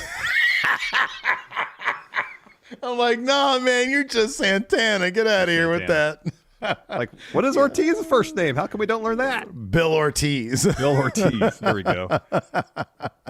This is a fun bout. What if it was Tito? We found out, on August 1st? Let's see. Hold on a second. No, dude, if he showed up in Ring of Honor, is this Santana? Yeah, this is Santana. Wait, is it? Yeah, this is, yeah. Bro, okay, get this. In October, he had the no DQ against Ortiz. Yeah. On Rampage. Yeah, that was the only match in their feud that they did. Oh my gosh. They only did the one. Before that, he beat a dude named Bronson. That's one of the Bear Country guys, right? Ah, okay, that makes sense. Or what are they now? Iron Savages? Yeah, right. Pre-Iron Savages, maybe. So he beat Ortiz on Rampage. Hasn't had an AEW or Ring of Honor match since. He showed up on Ring of Honor. He's wrestled 2 matches for House of Glory, where he won. Oh, is he currently the? Yeah, he's the House of Glory champion. He's the House of Glory champion. Aerostream here says. He had a GCW match against somebody named Alec Price, and then he had a match in Greek Town Wrestling. Greek food sounds good right now. I'm starving. I wish if I'd known that, I would have saved some vegan gumbo for you. That doesn't sound. I want like I don't know, a pita. Or a euro. I mean, a euro is what I meant. Yeah, a euro. Yeah, I was like, what are the ingredients? You need some lamb beef shawarma in there. Yeah, it's like me saying I want a hamburger bun. Yeah. I'm so hungry. I can only think of ingredients. Just right give me now. bun. Give Patty. me bun. Sliced Patty. cheese. You mean a cheeseburger, Steve? That's what it's called. Yeah. Bro, he hasn't had a match in AEW since his That's blow not up wild. in That's totally October. expected. What are we thinking? Of course. Yeah, not. it's not. Dude, we were trying to... People need to listen to this damn show, man. We were trying to tell that guy, don't do it. You ain't going to like the results, Santana. Nope. Michael Santana, you're not going to like the results, man. And look what happened. Yeah. Anyways, Ortiz takes the L here. Danielson hits him with some stomps, knee plus to get the win while Claudio holds Eddie back, and Eddie just has to watch the whole thing unfold. Danielson talking crap to Eddie and then preaching to the crowd and getting their variety of responses at the beginning of the match was fun. It was pretty great, yeah. And then afterwards, Danielson tells Eddie, you're not holding on to the Continental Crown for very long, and then he spits in his face. Oh, that's gross. Disrespectful. That's disgusting also. It is pretty gross. Oh, wow. Controversially, this is a hot take here. We got a late. Oh, I think Maggie just deleted it, or somebody deleted it. Oh. Maggie deleted this message from Shane. But all he said was, Steve's dude. Steve's obsession with Triple H is so weird. No, it's not. He's awesome. Steve's been a Triple H fan for a very long time. Been a Triple H fan for like 30 years now. Steve is a Triple H guy. Triple H guy. I was a Terra Rising guy. I was a Jean-Paul Levesque guy. Hunter Hearst Helmsley. Right. Like, why is that weird? You're weird for the King of Kings. Shane, guess what? You're weird for not being obsessed with Triple H. How about that, buddy? Oh, wow. And now your shit's hidden About from me, our I'm comments. not obsessed with Triple H. No, exactly. Well, that's all right. You know, it's all good. Why is it okay for me but not Shane? I don't know, because Shane's double standard. It's weird for saying my obsession is weird. That's why. If I say your obsession is weird, you gonna block me from the channel? Maggie says, I can shit talk you guys. People I don't know aren't allowed to. That's why she banned them. Now Shane got himself hidden from comments. Sorry, Shane. You're silenced. You can't respond to this now. Wow. You're the weirdo for not being a Triple H guy. Are you kidding me? Yeah. Well, tell me when I'm telling lies. It is a little weird that you're not obsessed with Triple H, so I'll be honest with you. I was trying to be nice. With Triple H. Does that mean I'm weird too? I feel like it's a little weird that you're not obsessed with Triple H. You probably should be. I don't feel like it's weird. I feel like it's normal. Bro, I'll be honest with you. You know why you're not weird? Because you, deep down, you're obsessed with HBK. You know how I know that? Because 30 years ago, you were making compilations of his best stuff. What were those compilations called? I've grown since then. Come on. No, you haven't. We know this. What did you call those compilations? Best stuff. And you actually got a couple people to buy them. That's awesome. Maybe. I don't remember. Are you at least tape traded? Yeah, I think I did that. Yeah, man. Yeah. I love it. Oh, no, Maggie, don't unhide him. I was just joking about that. I want him hit him. I want him blocked. You know, I don't want him to respond. I'm the king of this cast. What I say, I don't want people to respond to that. With impunity here. Yeah, right, exactly. That's how it works. Wow. High on his power here. Oh, ego trip. Anyways, you want to answer some questions? I think that'd be great. All right. Chris Stanton says, if Trinity returns to WWE, does she come in as Naomi or Trinity? Naomi, of course. That's her WWE she's former name. champion. Yeah. Come on. She was be Naomi. She was an Impact as Trinity, man. Nobody watches that. Let's see here. I've got like a bunch of 2K24 trailers on my YouTube feed right here. Gotcha. Nikal here says, if you're still doing going in raw math, who on the current WWE roster would have a 10 presentation? I'll tell you, someone has a 10 presentation. Queen Aminata. Queen Aminata. Hey, Tony. Taking losses. Hey, Tony. Taking losses. Hey, Tony. No more losses for Queen Aminata. Don't While you we're know, at it, no more losses for Shane Taylor, too. While we're at it, no more losses for Shane Taylor. Are you going to build this guy or what? It's a loss against Mox. Man. That don't matter. All right. You got any questions there? Of course, a lot. But I'll ask them for the friendos here. Eastside says, what do you think Pete Dunne and Tyler Bates' ceilings are on main roster? Tag team champions. Are you kidding definitely me? be tag champs. Yeah, that's at the very least. I think Pete Dunne, like Triple H loves that guy. Yeah, for good reason. He's great. I think Pete Dunne, I think they both could be. God damn. Could you imagine if they moved over to Gunther's brand and they did like a little Intercontinental? Could you imagine if the Intercontinental Champion actually became like the workhorse thing again? And you got guys like Pete Dunne and Tyler Bate coming after him? That'd be fantastic. Shit, that'd be awesome. That'd be awesome. Luis here says, would it be better to debut Okada in WWE with a faction? If so, who should be in it? No faction. No. But if the question is who's going to be in this faction, usually like who else? Oh, was Ricochet in Chaos? No. No, he was not. He was in Taguchi's faction. That's right. Worst faction. I mean, because I'm thinking like him and Shinsuke link back up together. Chaos. Yeah. Is there anybody else in WWE who was in Chaos at any time? Let me take a look here. Former members of Chaos, because I think there was a lot of them. I think so offhand. Chaos. All right, let's see here. Members. Yeah, I think it's only Nakamura. Former. Nope. You look into that, I'll ask another question here. Carl Anderson. He was in Chaos? From April of 2009 to April of 2010. He was in Chaos for a whole year. Wow. All right, there we go. That is the only guy. All right. The only guy. Luis also asked, what flavors of ice cream would you describe the current product of the 4 major wrestling promotions? Oh, man. So WWE. What's the best ice cream, dude? I mean, that's subjective, of course. Best. I like strawberry.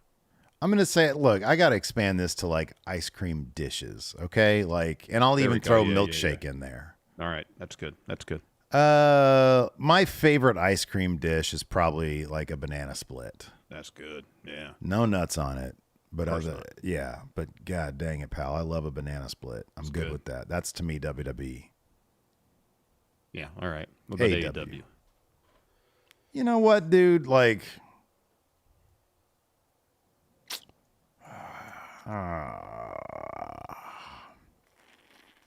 maybe not necessarily the type of ice cream in it, but you get those giant waffle cones. You think, wow, this seems awesome, a really good idea, and you get about halfway through it, and you're like, oh, this is too much. That's a great answer.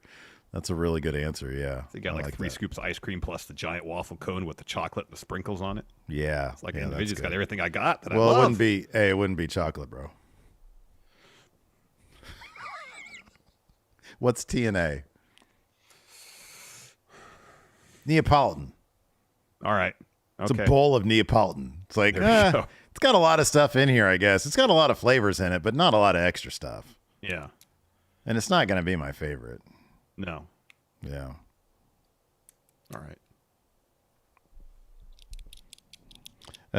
Fear and Loathing says, what male and or female do you think has the best chance to be the one in the Rumble that throws out the most participants? So what is that called again? It's not the Iron Man. Mostly. No, the Iron Man is there and they're the longest. It's just who's the most eliminations person. They should really give that an actual name. Naya in the women's Rumble. Good answer. In the men's. Gunther. Did he have the most eliminations last year? Yeah. He was in it the longest. Yeah. Or I want to say Drew McIntyre has most eliminations. Oh, that's a good one. That's a good one. Subject to change when I actually fill out my predictions. Sebastian here says, if Seth is healthy by Mania in a match versus Punk, should he come out with his normal theme or should he come out to This Fire Burns? I'm assuming Punk? Wasn't that his theme, This Fire Burns, before Cult of Personality? I think it was, yeah. No, it's Cult of Personality. I like that other theme, though. I think it's fine. Yeah, I think that's a good one. Cult of Personality is like top-tier license theme. Yeah, it really is. And it's WrestleMania. You don't want to make Living Color mad. No, they might bring him to do the live performance, too. They could. Yeah, exactly. Yeah. Great. Yeah. Justin Sider says, if Rollins is out until past Mania, what will they do with the title?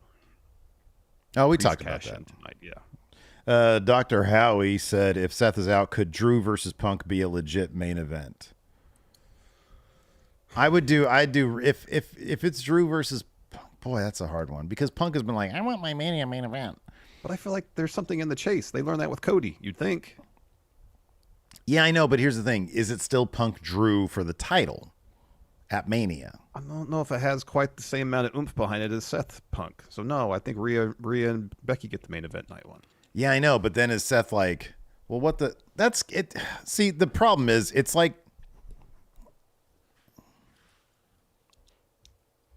it's the weird details because he gets his title match by winning the Rumble, Yeah. but he doesn't get the main event. Maybe Is he going to quibble over the details? I don't know. Yeah, I don't know about all that. Rhea should main event night one. Agreed. Been saying that for a while. Yeah.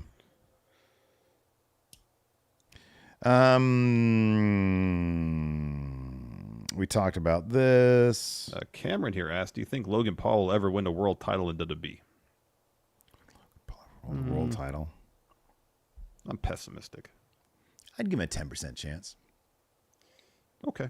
I wouldn't say it's like a 2% chance. I'd say a 10% chance. Yeah, 10% maybe. If he decides, hey, you know, for 1 year I'm going to dedicate everything I'm doing to being the best pro wrestler I could be, then maybe. I'm glad we're an hour and 36 minutes into the show, so I'm going to say this now. If, like, when Roman's gone, Yeah. if they were like, hey, Logan, we're going to give you, like, a faction and give you, like, not a Roman run, but, like, you're going to be, like, top heel. Yeah. I could see that. He's, like, a hated guy still. Yeah, people don't like him. I could see that as a possibility, like an arrogant influencer champion guy. Do you think Kevin Owens likes him? You think Kevin Owens likes him for realsies? Yeah.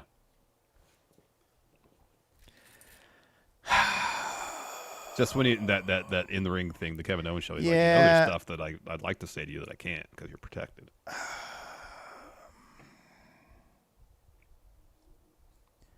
I don't know, because I don't know what they're like behind the scenes. Yeah. If Logan Paul is like hella nice to all the wrestlers and very respectful and stuff, like, I don't know. I feel like Kevin Owens probably has the same thoughts about Logan Paul's pre-WWE reputation that we all do, you know? But like then when you meet a person and they show respect and they show appreciation for what you do and you can tell they're putting in the work and they actually are really good at it and they're bringing money into the company. Entirely possible, yeah. I don't know that, you know, I don't know that he'd go out and have fucking lunch with the guy, but I also think that he's probably, you know, friendly with him. Professional about it, yes. Yeah, I'd imagine so. But I don't know how shit works back there, you know? It's like, you know. It kind of seems like Kevin Owens is not a fan of JD McDonough. Right, yeah, exactly. Yeah, exactly. You know what Yeah, I know. So I don't know how this shit works. I don't know. I don't know either. We got a couple members and super chats here. Joel cool. with the super chat says, this is way back at the beginning, says you're trying to silence me beginning of the show. Odd Breakfast. Apologies member. for that. No disrespect intended. It's my goddamn OBS. Yeah, old bitter Steve. That's what there lies the disrespect getting thrown my way. Odd Breakfast member for 11 months says, in football, you can injure your meniscus and still make it back before the end of the season. I could see it being similar. How many weeks away are we from Mania? 3 months? 12 weeks. 12 weeks. Maybe. Less than. Yeah, maybe. Chris Holden with the super chat says, any chance WWE brings back CFO $? The majority of entrants is generic creator wrestler, rock tracks, the Royal Rumble highlights this fact. It was a publishing issue that seemingly couldn't be worked out, and that's the reason they stopped working with CFO $.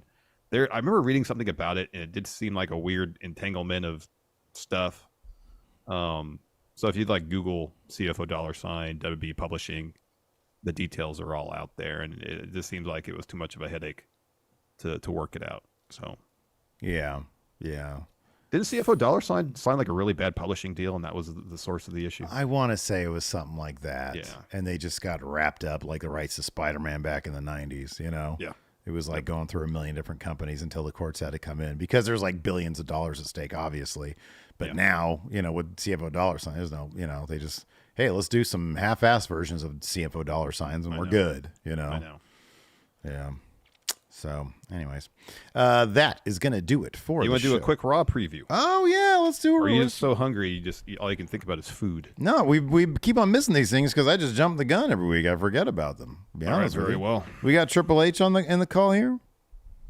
We do? You want to bring in Triple H? Okay, We cool. don't have to. We yeah, can you do just it. said you want to. We've done It's like all good. almost 2 Hello, hours of show hi, at this home. is Triple H the Game. I'm so happy to be back. You've been burying me for so long now. I've been waiting to come in every single Monday. I zoom in, you Don't know. talk to Game. I Don't talk to zoom me in. about that. That's Steve's thing. You're the only person here. Fat John Cena's not here, but I see you with your face. I'm happy to see you. I'm happy to be here. Hey, Larson, Game. I know, I don't interrupt. I know that you think that you're here for a podcast, but I've got some news. You are going to be the latest WWE 2K24 cover. Wait a second. No, it's not you. It's some guy named Referee Hilton. Referee Hilton is going to be a 2K24 cover All right, star. Yeah, we'll let him know. That's exciting for referee. Hill. Don't interrupt me. So, may I ask a question? Yes. What can we expect from Raw tonight? Oh, man. So much exciting action. 3 hours of action-packed, fitted so story never-ending. Hold on, I'm bringing up my notes here. Story never ends. Oh, God, this is a bummer. Seth freaking Rollins kicks off freaking Raw to address his shitty fucking freaking future. I mean, because, he busted his knee and everything. Yeah. So it's not good. Not good. Yeah. And, there might be an Ash A in a... Ash K. Oh, it's Ash K. That's what it is. I'm doing the Pig Latin. I'm studying Pig Latin. I've got one of those, what do they call the You little... get the Rosetta Stone? I got the Rosetta Stone. Yeah. Yeah. I got that to learn Pig Latin. Interesting. Very- Okay, I didn't know it's they very offered a difficult. course. Okay, that's good to know. They, ooh, they. All right, what else can we expect? We got Cream Master Punk and Cody Rhodes going face to face. He is the Cream Master. All right. And Cody Rhodes going face. Cody Rhodes is 2K25 cover athlete. 25 is 24. Right? 24 and 25. He's going to finish the story in this game. All and right, then he said, because he said if he doesn't finish the story, don't even talk to him about being on the cover next year. So joke's on him. He's not going to. The only way he's going to finish the story is in game Roman Reigns forever. wow. You got that right, buddy. So, yeah, they're going to talk a lot, and Punk's going to say some stuff, and Cody's going to say some stuff, and it's going to be good. And then also Ivy Nile takes on Oh. Sarah Logan in Viking cosplay. And then we got Chad Gable fights the dominating Ivar. He's like a little guy, and he's going to be taking on a big guy. Yeah. But he's still going to German suplex the big guy. Yeah, that's going to be impressive. Chaos Theory to Ivar's going to be damn impressive. Yeah, Chaos. Okada confirmed. Damian Priest is looking to deal with Drew McIntyre. He's going to put Drew McIntyre in the deal. Oh, he's going to take inspiration from the original leader of Judgment Day, Edge. Yeah, no, he loves the Grindhouse movies, so he's probably never seen any. And then we've also got The Miz taking on Dirty Dominic Mysterio, probably with some R-Truth shenanigans involved there. You just dropped your pen. I did. Our chatter here, White Brownie, a good friendo here, says Imperium versus New Day also announced for tonight. So Yeah, we just put that one on the social media. New Day versus Imperium.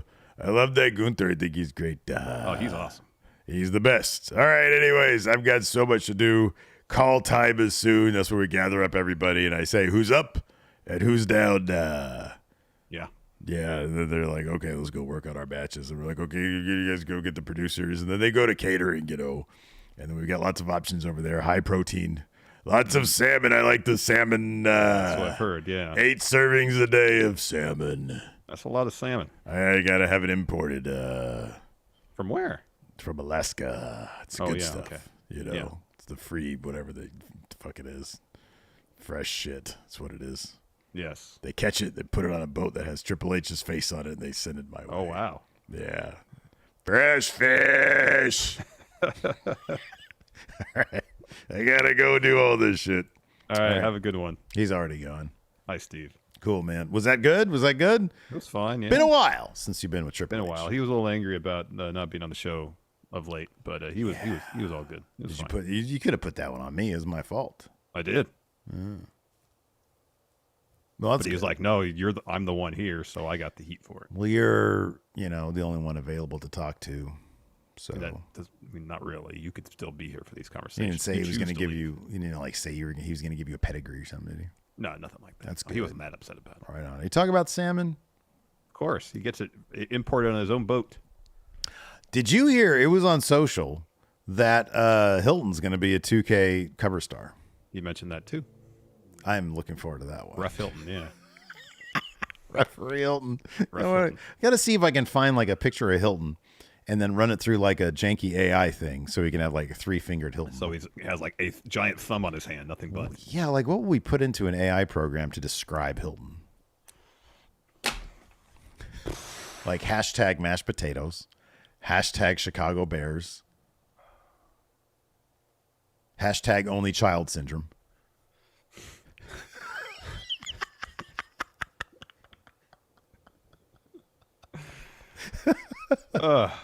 All right, that's going to do it. I'll let you off the hook now, man. That's going to do it for the show today. Thanks, everybody, for tuning in. We appreciate it. Until next time, we'll see you around. Goodbye. It's